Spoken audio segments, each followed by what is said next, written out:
Hello everyone. इस video में हम लोग कंटिन्यू करेंगे चैप्टर 3 को। ठीक है, इसके पहले 13 क्वेश्चंस हम लोग डिस्कस कर चुके हैं। अब हम 14 से स्टार्ट करेंगे। ठीक है, तो नया टॉपिक है इस चैप्टर का। हेडिंग क्या है? Accounting of reserves, accumulated profits and losses. ठीक है, तो हेडिंग पढ़ के भाई आपको एक चीज़ देखनी है। यहाँ पे रिजर्व्स है। रिजर्व्स क्या होते हैं? प्रॉफिट्स की तरह ही होते हैं। और एक्यूमुलेटेड प्रॉफिट्स तो लिखे और साथ में लॉसेस लिखे हैं। ठीक है, तो इसको ज़रा एक हमारी बेसिक इसका कॉन्सेप्ट समझ लेते हैं। बेसिक कॉन्सेप्ट क्या है? हमें जर्नल एंट्री जब भी पास करेंगे ना, तो जब भी रिजर्व्स और एक्यूमुलेटेड प्रॉफिट होगा तो याद रखना पार्टनर का कैपिटल अकाउंट क्या करेगा? बढ़ाना है। ठीक है, रिजर्व और एक्यूमुलेटेड प्रॉफिट क्या करेंगे? पार्टनर के कैपिटल अकाउंट को इंक्रीज करेंगे। तो पार्टनर के कैपिटल अकाउंट जब भी इंक्रीज करना होता है तो उसके कैपिटल अकाउंट को क्या कर देंगे? क्रेडिट कर देंगे। ठीक है, तो जब भी रिजर्व्स या एक्यूमुलेटेड प्रॉफिट आएंगे तो पार्टनर्स कैपिटल अकाउंट हो जाएगा क्रेडिट। तो जर्नल तो ये हो जाएगा। और दूसरी चीज़ डेबिट कर देंगे। जो भी होगा, जो भी हमारे पास रिजर्व होगा या एक्यूमुलेटेड प्रॉफिट होगा, जो भी होगा वो डेबिट हो जाएगा। ठीक है, अब लॉस के केस में क्या करना होता है? लॉस उल्टा चलता है। लॉस में क्या होगा? पार्टनर्स के कैपिटल अकाउंट को हमें डिक्रीज करना है, कम करना है, क्योंकि लॉस तो उनकी कैपिटल को रिड्यूस कर देगा। तो जब भी पार्टनर्स कैपिटल अकाउंट रिड्यूस करेंगे तो उनके कैपिटल अकाउंट को क्या कर देंगे? डेबिट। ठीक है, तो जर्नल हो जाएगी पार्टनर्स कैपिटल अकाउंट डेबिट। और क्रेडिट कर देना रीज़न, जो भी रीज़न हो। ठीक है, जो भी रीज़न है, जो भी तरीके का लॉस होगा, P&L अकाउंट हो या कोई भी तरीके का लॉस हो, वो यहाँ पे आ जाएगा। ठीक है, तो ये दो तरीके की जर्नल है। गेन के टाइम की जर्नल ये, गेन के टाइम की, लॉस के टाइम की जर्नल एंट्री ये वाली है। ठीक है, तो स्टार्ट करेंगे क्वेश्चन नंबर 14 से। 14th में क्या कह रहा है भाई? N and A are partners, इनकी प्रॉफिट शेयरिंग रेशियो इक्वल, मतलब 1:1। They decided to share future profits, new ratio given है 3:2। On the date of change in the new profit sharing ratio the P&L account had a credit balance of 1,50,000। ठीक है, तो P&L account का क्या आ गया? Credit balance आ गया। Credit balance, अच्छा अब इसमें P&L अकाउंट के ना दो बैलेंस होते हैं, एक होता है क्रेडिट, एक होता है P&L अकाउंट का डेबिट। तो P&L अकाउंट का क्रेडिट हमेशा क्या होता है? प्रॉफिट, ये याद रखना। P&L अकाउंट का क्रेडिट बैलेंस हमेशा होता है प्रॉफिट, और P&L अकाउंट का डेबिट बैलेंस वो हमेशा क्या होता है? लॉस। ठीक है, ये याद रखने वाली बात है। Pass the necessary journal entry for the distribution of the balance in the P&L account before the change in PSR। ठीक है, तो प्रॉफिट शेयरिंग रेशियो चेंज करने से पहले पुराने प्रॉफिट्स और पुराने लॉसेस को पुराने पार्टनर्स में बांटना है, ओल्ड रेशियो में। ठीक है, हमेशा कौन सी रेशियो? Old ratio. ये चीज़ भी ध्यान रखनी है। अच्छा, अब इसमें प्रॉफिट गिवन है ना, तो प्रॉफिट के केस में पार्टनर्स कैपिटल अकाउंट बढ़ेंगी तो पहले पार्टनर्स के कैपिटल अकाउंट को क्या कर दोगे? क्रेडिट कर दोगे। और डेबिट करेंगे रीजन, किस रीजन से? तो यहाँ पे क्या है? P&L अकाउंट रीजन है, प्रॉफिट बढ़ रहा है, तो 1.5 लाख रुपए प्रॉफिट डेबिट। कौन सी रेशो भाई? ये याद रखना, हमेशा ओल्ड रेशो, हमेशा ओल्ड रेशो। ठीक है, 1:1, 75,000 75,000। तो क्वेश्चन 14 में बस एक ही जर्नल एंट्री थी और 14th हमारा डन है। अब चलते हैं नेक्स्ट पे। 15 डिस्कस करते हैं। O&S are partners in a firm, profit sharing ratio old ratio given है 4:1। तो जब भी ये डिस्ट्रीब्यूशन ऑफ ओल्ड प्रॉफिट्स या लॉस होगा ना, तो हमें फोकस ओल्ड रेशियो पे करना है, न्यू रेशियो पे इतना फोकस करने की ज़रूरत नहीं है। न्यू रेशियो वैसे गिवन होती है मोस्टली 3:2। WEF होता है विद इफेक्ट फ्रॉम। ठीक है, with effect from. On that day P&L account showed debit balance. अब P&L अकाउंट का डेबिट बैलेंस है। डेबिट बैलेंस का मैंने आपको मीनिंग क्या बताया है? लॉस बताया। ठीक है, तो लॉस क्या करेगा? पार्टनर्स के कैपिटल अकाउंट को रिड्यूस करेगा। पास द जर्नल एंट्री। ठीक है, तो इसकी जर्नल एंट्री देखते हैं। ठीक है, लॉस है इस क्वेश्चन में, तो लॉस में मैंने अभी समझाया पार्टनर का कैपिटल अकाउंट कम करेंगे, और पार्टनर्स कैपिटल अकाउंट जब भी हमें रिड्यूस करना है तो उनके कैपिटल अकाउंट को क्या करना है? डेबिट करना है। कैपिटल अकाउंट इंक्रीज करना है तो क्रेडिट, डिक्रीज करना है तो डेबिट। कौन सी ratio? Old ratio. Old ratio given है 4:1। और क्रेडिट या जो भी है वो दूसरा एस्पेक्ट क्या है?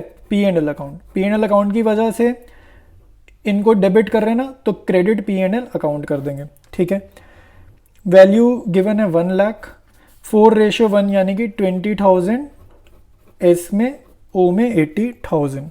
ठीक है, तो ये हमारी जर्नल एंट्री हो जाएगी क्वेश्चन 15 की।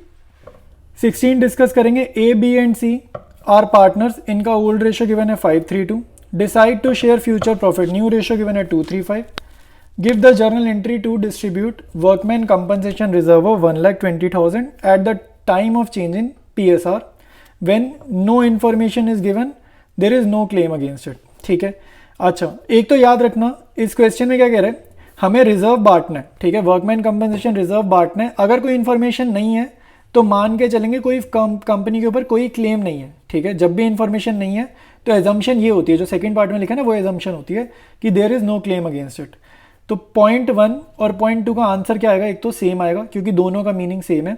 और अगर हम कंपनी के पास रिजर्व है, पार्टनरशिप फर्म के पास रिजर्व है और कोई क्लेम नहीं है, तो रिजर्व पूरा का पूरा बट जाएगा। ये बेसिकली एक प्रॉफिट की तरह ट्रीट होगा, ठीक है। तो प्रॉफिट बांट देंगे ओल्ड रेशो में।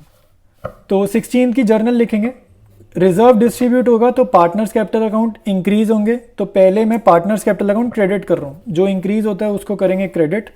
ओल्ड रेशो में ओल्ड रेशो क्या गिवन है, 532, ठीक है। और डेबिट क्या करते हैं, रीजन को, क्या रीजन है, वर्कमैन कंपनसेशन रिजर्व, ठीक है। Workman compensation reserve debited to A B and C, ठीक है। 1,20,000 को बांटना है 532 में, तो ये कितना आ रहा है, 12,000 आ रहा है 10 से डिवाइड करने पे, 60,000, 36,000 और 24,000, ठीक है। तो 16th की जर्नल एंट्री हमारी कंप्लीट है। 17th डिस्कस करेंगे, XYZ who were sharing profits and losses in the ratio 532। Old ratio मिल गई, ओल्ड रेशियो ही इंपॉर्टेंट है, ठीक है। Decided to share future profits in 235, ये अभी इस क्वेश्चन में इररिलेवेंट रहेगी। Give the journal entry to distribute workman compensation reserve of 1,20,000 at the time of change in PSR when there is claim of 80,000 against it. तो 1,20,000 रुपये का reserve पड़ा हुआ है, 80,000 का क्लेम है, तो 80,000 इसमें से निकाल के अगर हम दे भी देंगे तो कितना बचेगा, 40,000 का रिजर्व फिर भी बचेगा। तो बाकी 40,000 हम क्या करेंगे, पार्टनर्स में डिस्ट्रीब्यूट कर देंगे ओल्ड रेशो में, ठीक है। तो इसका आंसर देखते हैं। सबसे पहले आपको क्या करना है, रिजर्व को खत्म करना है। तो रिजर्व जब खत्म करेंगे तो रिजर्व क्या होगा, डेबिट। और प्रॉफिट एक तरीके से ना लाइबिलिटी नेचर होता है, तो खत्म करते हैं, लाइबिलिटी कम होती है तो डेबिट करना है। तो 1,20,000 का रिजर्व हम खत्म कर रहे हैं तो डेबिट करेंगे। क्रेडिट क्या क्या करेंगे, पार्टनर्स को और वर्कमैन कंपनसेशन क्लेम को। ये क्या है भाई, ये क्रेडिट इसलिए हो रही है क्योंकि ये लाइबिलिटी है, तो लाइबिलिटीज हमेशा क्रेडिट होती हैं। तो फर्म के ऊपर लाइबिलिटी अभी नई नई आई है, कितने की, 80,000 की। तो बचा हुआ 40,000 हम डिस्ट्रीब्यूट करेंगे X, Y और Z में। ओल्ड रेशो जो कि क्या है, 5, 3 और 2, ठीक है। तो 40,000 बांट देंगे 5, 3, 2 में, तो कितना आ रहा है, 4,000 के हिसाब से 8,000, 4 3 12,000 और 4 × 5 20,000, ठीक है। तो बचा हुआ प्रॉफिट बांट दिया 40,000 का, और क्लेम हमने यहाँ लिख दिया, और वर्कमैन कंपनसेशन रिजर्व डेबिट करेंगे क्योंकि रिजर्व हम खत्म कर रहे हैं, ठीक है। तो 17th की जर्नल एंट्री कंप्लीट है। 18th डिस्कस करेंगे। 18th में कह रहा है ABC partners, old ratio given है 532, decided to share profits in the ratio of 235, तो न्यू रेशो गिवन है। Workman compensation reserve existed at 1,20,000 in the balance sheet as at 31st March 2023 and workman compensation claim of 1,50,000 exist. तो इस question में difference क्या है भाई, कि जितना रिजर्व है ना, रिजर्व से ज़्यादा का क्लेम आ गया, ठीक है। मतलब 1,20,000 तो हम रिजर्व से निकाल देंगे, लेकिन क्लेम जो है वो 1,20,000 से ज़्यादा है, यानी कि कितना ज़्यादा है, 30,000 ज़्यादा है। तो जो क्लेम है वो रिजर्व से भी जब ज़्यादा होगा ना, तो हमारे को कौन सा अकाउंट इंट्रोड्यूस करना पड़ेगा, रीवैल्यूएशन अकाउंट। कितने अमाउंट से, जितने का डिफरेंस होगा, यानी कि 30,000 से हम इंट्रोड्यूस करेंगे क्वेश्चन में रीवैल्यूएशन अकाउंट जर्नल एंट्री में, ठीक है। तो इसकी जर्नल एंट्री ज़रा देखते हैं। तो नॉर्मल डेबिट करेंगे जैसे हम करते हैं, और फिर देखते हैं क्या इसका प्रोसीजर रहेगा। तो वर्कमैन कंपनसेशन रिजर्व हम लोग खत्म करेंगे डेबिट करके 1,20,000 से। वर्कमैन कंपनसेशन क्लेम को क्या करेंगे, क्रेडिट करेंगे क्योंकि लाइबिलिटी नेचर है, तो यहाँ पे क्रेडिट कर दिया 1,50,000 से, ठीक है। अब हमें एक चीज़ समझनी है जो हमें पता होनी चाहिए कि डेबिट और क्रेडिट का ना टोटल सेम होता है। तो यहाँ पे 30,000 की फिगर मिसिंग है डेबिट साइड में, ठीक है। तो ये जो मिसिंग फिगर है या बैलेंसिंग फिगर है ना, यहाँ पर हम लिख देंगे रीवैल्यूएशन अकाउंट, ठीक है। रीवैल्यूएशन अकाउंट आएगा यहाँ पे, ठीक है। अब नेक्स्ट स्टेप क्या होता है, ये तो हमारी जर्नल एंट्री आ गई। नेक्स्ट स्टेप क्या होता है कि आपको ना ये रीवैल्यूएशन अकाउंट ऐसे ही छोड़ना नहीं है, रीवैल्यूएशन अकाउंट को खत्म करेंगे। रीवैल्यूएशन अकाउंट का डेबिट का मीनिंग होता है लॉस, ठीक है। ये लॉस है, जैसे P&L अकाउंट का डेबिट लॉस होता है, रीवैल्यूएशन अकाउंट का डेबिट का बैलेंस का मीनिंग होता है लॉस। तो ये लॉस फर्म क्या करेगी, पार्टनर्स में डिस्ट्रीब्यूट कर देगी ओल्ड रेशो में। तो जब लॉस बटेगा पार्टनर्स में, तो पार्टनर्स के कैपिटल अकाउंट कम होंगे और उनके कैपिटल अकाउंट जब रिड्यूस होंगे तो डेबिट होते हैं, और क्रेडिट क्या होगा, रीवैल्यूएशन अकाउंट, ठीक है, क्योंकि रीवैल्यूएशन अकाउंट ही रीज़न है ना लॉस का, तो रीवैल्यूएशन अकाउंट क्रेडिट होगा 30,000 से। कौन सी रेशो से? पार्टनर्स अकाउंट डेबिट हो रहे हैं ओल्ड रेशो से। ओल्ड रेशो कितनी की बने? 532, ठीक है। तो 6,000, 9,000 और 15,000, ठीक है। तो ये ओल्ड रेशो 532 में चला गया। और अगर ध्यान से देखो तो रीवैल्यूएशन अकाउंट का क्रेडिट और रीवैल्यूएशन अकाउंट का डेबिट काट रहे हैं हम लोग, ठीक है। ये अकाउंट बेसिकली क्या कर रहे हैं हम लोग? क्लोज कर रहे हैं, ठीक है। तो क्वेश्चन नंबर 18 हमारा कंप्लीट है। क्वेश्चन नंबर 19 देखते हैं। A B and C old ratio क्या है? 532। Decided to share future profits in the ratio of 235।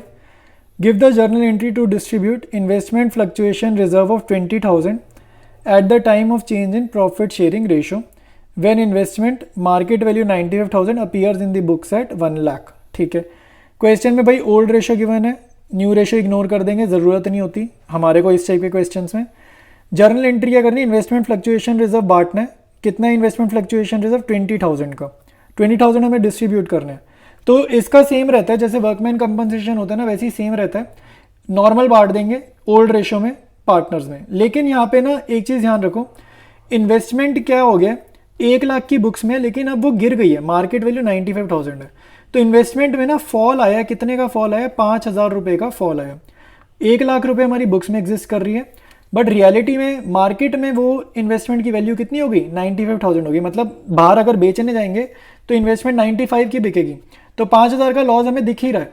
तो हम क्या कर रहे हैं? वो अमाउंट ऑफ इन्वेस्टमेंट को ना बुक्स में पहले ही अब हम रिड्यूस कर रहे हैं। क्यों रिड्यूस कर रहे हैं? क्योंकि प्रॉफिट शेयर ओल्ड रेशो से न्यू रेशो चेंज हो रहा है, ठीक है। ये रेशो में चेंज आ रहा है, इसीलिए हम इस चीज़ को कंसीडर कर रहे हैं कि हमारी जो इन्वेस्टमेंट्स की मार्केट वैल्यू है वो जो कम हुई है उसके डिफरेंस को अब हम क्या कर रहे हैं? कंसीडर करेंगे, ठीक है। तो ये बिल्कुल वर्कमैन कंपनसेशन क्लेम के जैसा ही है, ठीक है, उसके पैरेलल ही है इसकी जर्नल एंट्री,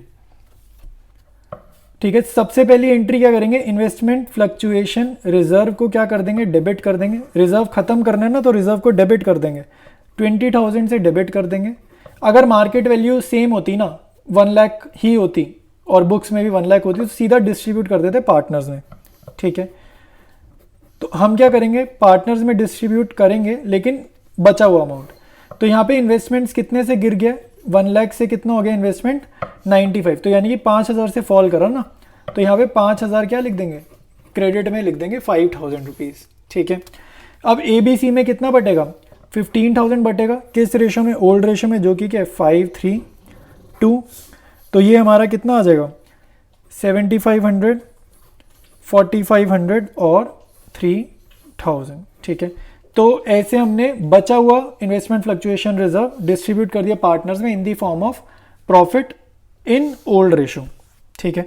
तो ये एक ही journal entry, single journal entry रहेगी क्वेश्चन नंबर 19 में।